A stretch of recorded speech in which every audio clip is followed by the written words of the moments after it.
Hi folks, thanks for attending our presentation. My name is Alex Voisine, and today I'll be one of the four speakers giving an overview of the scientific and technical aspects of the Violet Space Weather Exploration Mission. So, the Canadian CubeSat project is a project being run by the Canadian Space Agency, providing post-secondary institutions with a very unique opportunity of designing and building their own small satellite called a CubeSat, while simultaneously inspiring and training the next generation of space researchers in Canada. So Violet is a 2U CubeSat being designed, built, and tested by the CubeSat-NB, which is a joint venture between the New Brunswick Community College in St. John, the Université de Moncton, and the University of New Brunswick. And CubeSat-NB is one of 15 other teams across Canada that are part of this Canadian CubeSat project. So, Violet has two scientific payloads on board making observations of phenomena linked to the electron content of the ionosphere. And the first of these is the GNSS receiver for ionospheric and position studies, or GRIPS for short, which is observing radio signals whose propagation velocity is related to the total electron content it's passing through. The other payload is the Spectral Airglow Structure Imager, or SASI for short. SASI will be imaging the oxygen red line airglow at approximately 240 kilometers above the Earth's surface, and the brightness of this airglow is modulated by the electron concentration.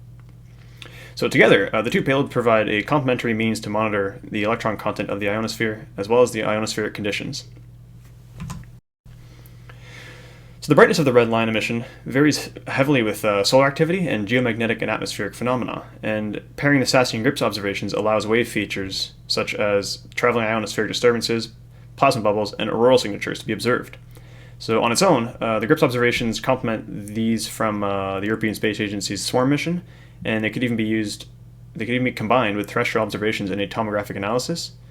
And SASI's observations will also complement the observations by NASA's recently launched ICON satellite.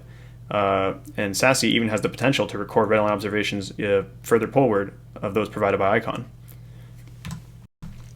So currently, the GRIPS payload's main mission is to provide insight into the behavior of the Earth's ionosphere and provide real-time position, velocity, and time estimates, as well as the total electron content. So the GRIPS payload will be logging its data at 100 Hertz, and it's going to get approximately 500 megabytes of data per orbit with a target of at least one orbit per day. And while it's logging, it will be tracking the GNSS constellation signals of GPS, Galileo, GLONASS, and Beidou on the L1, L2, L5, and L6 frequencies. And on the other end, SASI will be imaging the oxygen redline airglow in the upper atmosphere, which is approximately the 630 nanometer band. And the problem with imaging at this band is that the airglow is very faint at approximately 223 photons per second per pixel. And so this requires longer exposure times. And because we have longer exposure times, there's a need for further processing of the images to be done on the ground before you can extract the necessary scientific data from it. And so SASI's optics that it's using is a Schmidt-Weisshaller reflector system, and this is because the CubeSat is very limited when it comes to space, so it has to be in a 10 by 10 by 5 centimeter block for all the optics. So it's very crunched in there. So as I said earlier, the image processing has to be done on the images before they're usable. And this is because when SASI is taking images, there's a longer exposure time. And during its exposure time, there's going to be factors like linear motion and rotational motion, which will significantly blur the images. So, and methods for reducing the blur in the images are currently being explored by the team, and the most significant of these methods would be modeling the motion of Violet during the exposure time with a combination of the attitude determination and control system and the GRIPS instrument. This could be done by grabbing the exact position and roll and rotation rates of the satellite at the start of an exposure and at the end of an exposure to see the difference between the two, and building a blur kernel from this information. And then this blur kernel can be used in the recovery of the image. I'm going to now pass you on to Alex DiTommaso, who's going to take care of the structure and the mechanical side of the project. Hello, my name is Alex DiTommaso, and I'll be sharing the overall design of Violet, as well as the experimental attitude determination and control system design. The main approach taken for the mechanical design of Violet was to be a modular system to ensure the spacecraft can be easily disassembled and assembled relatively easily. Violet includes 3 modules: the plus Z, minus Z, and center module. Starting from the minus Z module, we have the GNSS antenna, the GRIPS payload, the onboard computer, the software-defined radio, the VHF and UHF board, the linear microwave board, the ADCS control board, the ADCS Z-torquer board, the SASE control board, the EPS system, and finally the SASE optical assembly.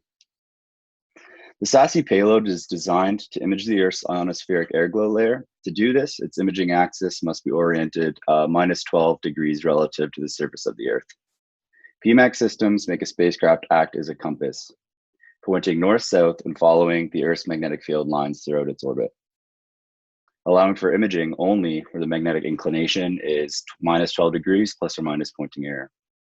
The development of the hybrid magnetic attitude control system allows for more options for imaging across a wider range of latitudes. By using passive and active magnetic components together, the spacecraft's magnetic dipole can be offset, allowing for different attitude settings. A side view of an ideal attitude for SASE imaging can be seen in Figure 2.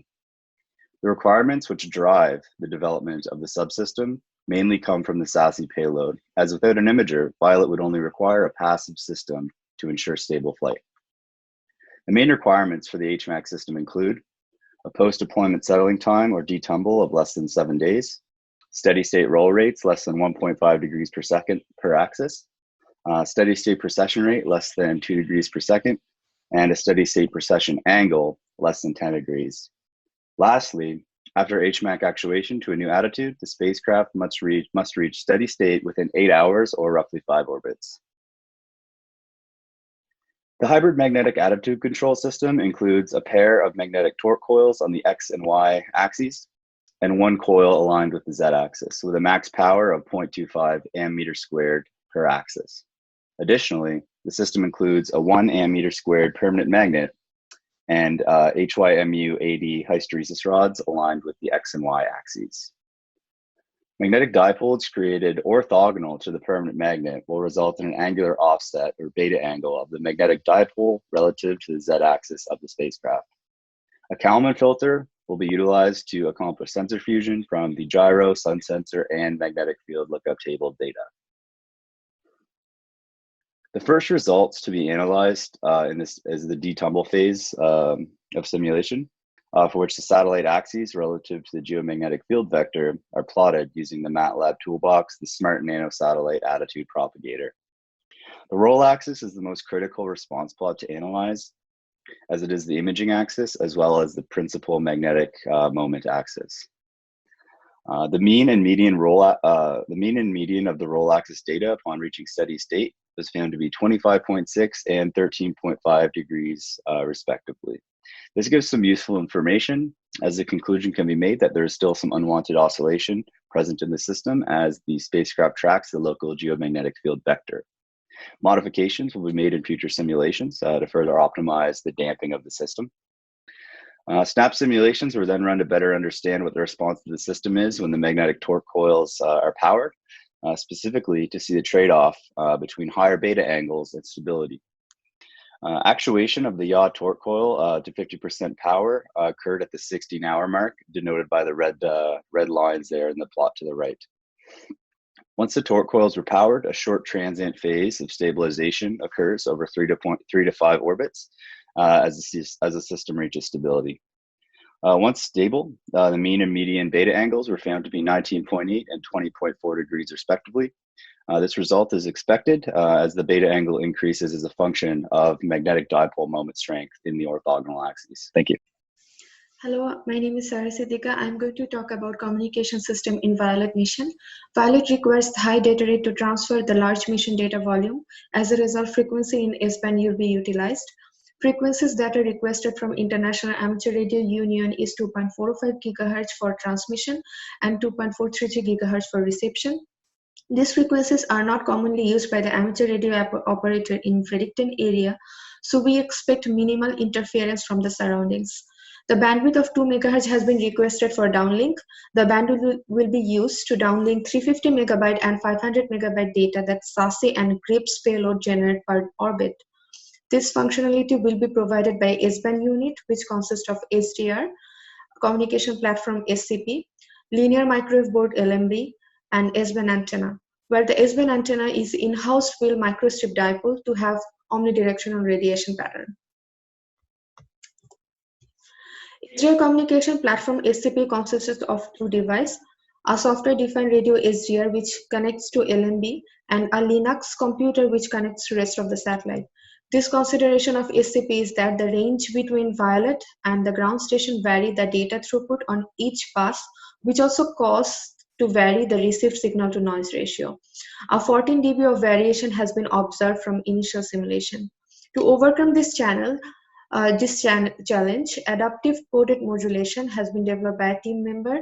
This will adjust the current constellation being used by the transmitter based on channel state information obtained through the return channel.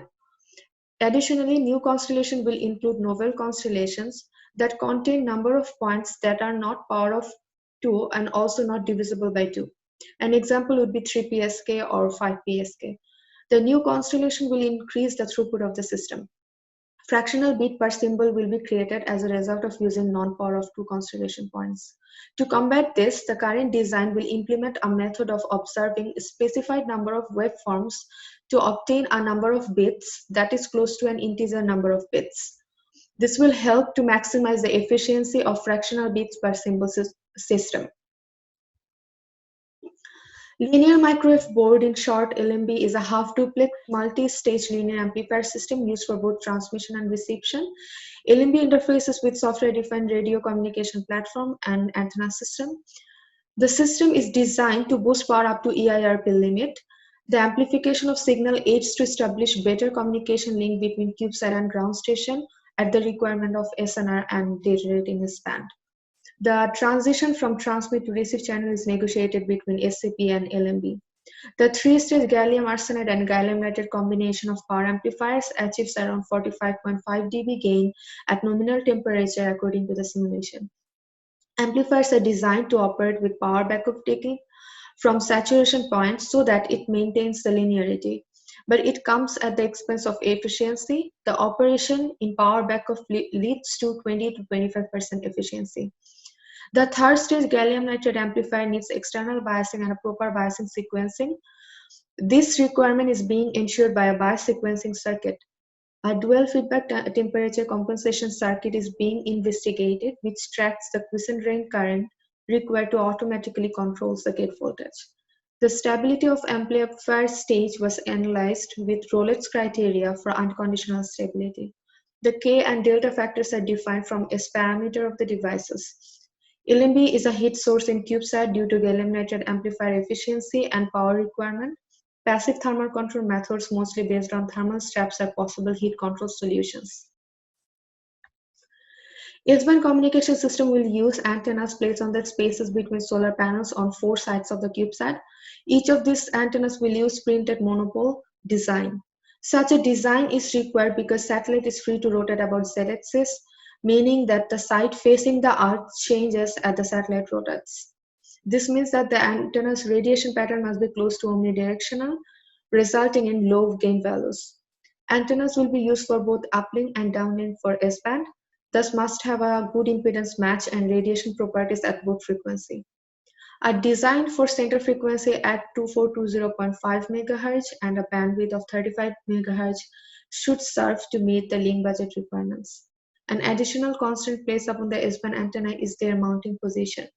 Due to where the solar panels are relative to the proposed design, antennas must contend with surrounding ground planes, which complicate the design by distorting the gain pattern. Because the grounding is different on one of the faces, this leads to additional problem with asymmetry. Thank you. Hello, my name is Ben Wedemire. Violet software starts with the free RTOS operating system and CubeSat Space Protocol, CSP, running the onboard computer. CSP is a network and transport layer protocol and allows for simplified connectivity between the distributed embedded systems on Violet. CSP is similar to the TCP/IP network stack, but is connectionless. This is an overview of the modes of operation of the onboard computer on Violet. Failure mode is a mode that is triggered when a fault is detected by the satellite's fault identification system. Calibration and maintenance mode is a mode that provides the required calibration and maintenance services to the mission subsystems. Manual mode is a mode that is triggered manually by a command from the ground station. This mode is used to control the satellite manually via a set of predefined commands. And finally, normal mode is the primary mode in which the satellite operates when it is healthy. This mode implements an infinite loop with succession of tasks that meets the objectives and requirements of the mission. The software of Violet is written in C to allow low-level and energy-efficient software implementations. To ensure software safety, we follow the Power of 10 rules from NASA/JPL for reliable software. Where data needs to be encrypted, we follow the guidelines from the American National Institute of Standards and Technology to improve data and system security. Because hardware development is still underway, we had to find a way to test low-level software without the actual hardware. To achieve this, we designed our own simulation framework that is capable of simulating the power supply, CAN buses, and communication between the ground station and the satellite. Thanks to the software simulation, we can design, implement, and test the actual code for the satellite without access to the hardware. Finally, Violet is currently in the critical design phase. Flat set development and testing is underway, and the development and manufacturing of engineering models is also occurring. Our tentative launch date is summer 2022, and Violet will be deployed from the ISS by a NanoRex CubeSat deployer. Thank you.